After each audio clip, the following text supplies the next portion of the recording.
नमस्कार, मैं हूं विनय मिश्रा। आप देख रहे हैं W news. Bharat telecom operator के लिहाज से सबसे बड़े बाजारों में से एक है। हर लिहाज से, जनसंख्या, टेक्नोलॉजी की पैठ, डिजिटल इंडिया के लिए मोदी सरकार का जो जोर है, इन सभी लिहाज से भारत एक बहुत बड़ा बाजार है। एक अनुमान के अनुसार 2020 में भारत में लगभग 44 करोड़ स्मार्टफोन यूजर्स थे। इस मामले में भारत चीन के बाद यूजर्स के लिए दूसरे स्थान पर है। चीन में करीब 91 करोड़ स्मार्टफोन यूजर्स हैं। करोड़ों स्मार्टफोन के लिए करोड़ों यूजर्स। टेलीकॉम यूजर्स की जरूरतों को पूरा करने के लिए कई टेलीकॉम प्लेयर्स भी हैं। टेक्निकली हमारे पास अभी भी टेलीकॉम सेक्टर में एक से अधिक प्लेयर्स हैं, लेकिन वैसे नहीं जैसे पहले हुआ करते थे। और चंद टेलीकॉम ऑपरेटर पूरे सेक्टर पर हावी हैं और इन प्लेयर्स के फैसले पूरे इंडस्ट्री और कंज्यूमर्स को काफी बड़े स्तर पर प्रभावित करते हैं। आज की वीडियो में हम पता करेंगे भारत के 3 टेलीकॉम प्लेयर्स के साथ क्या हुआ, जियो, एयरटेल और वोडाफोन आइडिया या वीआई प्रीपेड के प्लान्स में जो अभी लेटेस्ट रिवीजन हुआ उसके बारे में। सबसे पहले घोषणा करते हुए 26 नवंबर से भारतीय एयरटेल ने टैरिफ दरों में 20 से 25% की बढ़ोतरी की। इसके बाद कर्ज में डूबी वोडाफोन आइडिया ने घोषणा की कि 25 नवंबर से टैरिफ दरों में 20% की बढ़ोतरी लागू हो जाएगी। बेसिक प्लान जिसकी कीमत 79 रुपए थी और जिसकी वैधता 28 दिनों की थी, उसकी कीमत 25 नवंबर से 99 हो गई। और अब टेलीकॉम बाजार में तीसरे प्रमुख खिलाड़ी जियो ने भी प्लान में बढ़ोतरी की घोषणा की है। जियो ने कहा कि टैरिफ वृद्धि स्थिरता के लिए है। कंपनी ने दावा किया कि उसकी योजनाएं अभी भी इंडस्ट्री में बेस्ट वैल्यू प्रदान करती हैं और ग्राहक अंतिम लाभार्थी बने रहेंगे। आइए कुछ ऐसी प्लान्स पर नजर डालते हैं जो टेलीकॉम कंपनियां पेश कर रही हैं।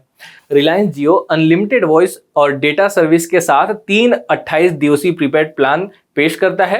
टैरिफ में बदलाव के बाद 129 रुपए के प्लान को बढ़ाकर 155 रुपए का कर दिया गया है। 199 रुपए के प्लान की कीमत 239 रुपए हो गई है। 249 रुपए की प्लान की कीमत 299 रुपए हो चुकी है। अब तीनों प्लान अनलिमिटेड वॉइस कॉल के साथ आएंगे। पहले भी अनलिमिटेड वॉइस कॉल के साथ ही थे। पहला प्लान 28 दिनों की वैधता के साथ हर महीने 2 GB डेटा और 300 मुफ्त SMS प्रदान करेगा। दूसरा प्लान ग्राहकों को प्रतिदिन 1.5 GB डेटा और हर रोज 100 मुफ्त SMS देगा। तीसरा प्लान 4 GB डेटा पर 2 GB डेली FUP और हर रोज 100 SMS ऑफर करेगा। जियो एक 24 दिन का प्रीपेड प्लान भी पेश करता है जिसकी कीमत 149 रुपए थी और रिवीजन के बाद यह 179 रुपए हो गई है, जो प्रतिदिन 1 GB डेटा और रोज 100 मुफ्त SMS प्रदान करता है। वोडाफोन आइडिया की बात करें तो 28 दिनों की वैलिडिटी वाले 4 प्रीपेड प्लान हैं जो टैरिफ बढ़ोतरी में शामिल थे। लॉट में सबसे सस्ता अब 179 रुपए का प्लान है जो पहले 149 रुपए का था, जिसमें प्लान की अवधि के लिए 2 GB डेटा और 300 SMS की पेशकश की जाती है। दूसरा 269 रुपए का प्लान जो पहले 219 का था, उसमें 1 GB हाई स्पीड डेटा और 100 SMS रोजाना मिलते हैं। वोडाफोन आइडिया के 299 प्रीपेड प्लान जो पहले 249 रुपए का था, उसमें प्रतिदिन 1.5 GB हाई स्पीड डेटा और रोज 100 SMS मिलते हैं। वोडाफोन आइडिया का सबसे महंगा मासिक प्लान अब 299 की बजाय 259 रुपए का हो गया है, जिसमें 2 GB डेली FUP और 100 SMS शामिल है। एयरटेल 4 मासिक प्रीपेड प्लान भी पेश करता है जिनमें हालिया टैरिफ वृद्धि के दौरान कीमतों में वृद्धि देखी गई। उनमें से पहला 28 दिनों के लिए 2 GB डेटा और हर रोज 100 SMS के साथ 179 का प्लान है जो पहले 149 का था। 265 का एयरटेल का प्लान जो पहले 219 का था, इसमें हर रोज 1 GB हाई स्पीड डेटा और 100 SMS मिलता है। 299 का प्लान जो पहले 249 का था, यह 1.5 GB हाई स्पीड डेटा और हर रोज 100 SMS के साथ आता है। एयरटेल का एक और प्लान अब 359 का हो गया है जो पहले 298 का था और इसमें 2 GB डेली FUP और हर दिन 100 SMS मिल जाएगा। रिलायंस जियो, वोडाफोन आइडिया और एयरटेल के इन सभी प्लान में अनलिमिटेड वॉइस कॉल की सुविधा है। बढ़े हुए टैरिफ से उन यूजर्स पर अतिरिक्त दबाव पड़ने की उम्मीद है जो पहले से ही महंगाई से जूझ रहे हैं। कंपनियों ने टैरिफ क्यों बढ़ाए हैं? तो सबसे पहले यह बता दें कि ऐसा होने की संभावना पहले से ही थी। सरकार द्वारा टेलीकॉम रिफॉर्म पैकेज की घोषणा के बाद से बाजार पर नजर रखने वाले टेलीकॉम ऑपरेटरों द्वारा टैरिफ वृद्धि की उम्मीद कर रहे थे। टैरिफ बढ़ाने का प्राथमिक कारण ARPU है, जिसका मतलब एवरेज रेवेन्यू पर यूजर है। इंडस्ट्री एक्सपर्ट्स के अनुसार कंपनियों की वित्तीय सेहत को बनाए रखने के लिए ARPU में महत्वपूर्ण सुधार करना जरूरी है।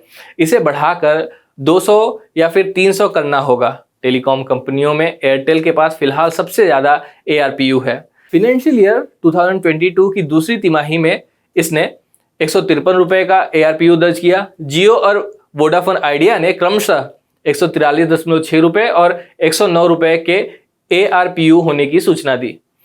यह भी उम्मीद की जाती है कि वे AGR बकाया का भुगतान करने में सक्षम होंगे और 5G टेक्नोलॉजी में निवेश करने के लिए पर्याप्त कैश फ्लो होगा।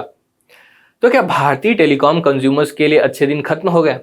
भारत में शुरुआती दिनों में वायरलेस मोबाइल फोन सेवाएं महंगी थी। जिन लोगों ने दशकों में इन सेवाओं के विकास को देखा है, उन्हें याद होगा कि कैसे एक समय में मोबाइल फोन का मालिक होना एक बड़ी बात होती थी। तब मोबाइल फोन एक लग्जरी वस्तु थी। लग्जरी से लेकर रोजमर्रा की जरूरत की वस्तु बनने तक भारतीय बाजार में यह बदलाव देखा गया है। समय के साथ टैरिफ भी सस्ते हो गए। वास्तव में भारत दुनिया की 30 सबसे सस्ती औसत कॉल और डेटा दरों वाले देशों में से एक है। इसी वजह से आर्थिक रूप से कमजोर वर्गों को इन सुविधाओं तक पहुंचने में मदद मिली। इंटरनेट की सेवाओं तक आसान पहुंच में सुधार करके भारतीय मध्यम वर्ग को बढ़ावा दिया गया। भारतीय घरों में, खासकर मध्यम वर्ग के घरों में, हर चीज के लिए एक बजट होता है। मोबाइल फोन रिचार्ज के लिए अब उन घरों के बजट में काफी प्रभाव पड़ेगा। तो सभी प्राइवेट प्लेयर्स ने दाम बढ़ा दिए हैं और लोगों के पास फिलहाल ज्यादा भुगतान करने के अलावा और कोई विकल्प सामने, लेकिन कीमतों में बढ़ोतरी के बीज बहुत पहले से ही बोए गए थे। तो कह सकते हैं कि भारतीय टेलीकॉम यूजर्स के लिए अब अच्छे दिन नहीं रहेंगे। वीडियो यहीं समाप्त होता है। इस पूरे विषय को लेकर आप क्या राय रखते हैं, कमेंट बॉक्स में जरूर लिखें। धन्यवाद।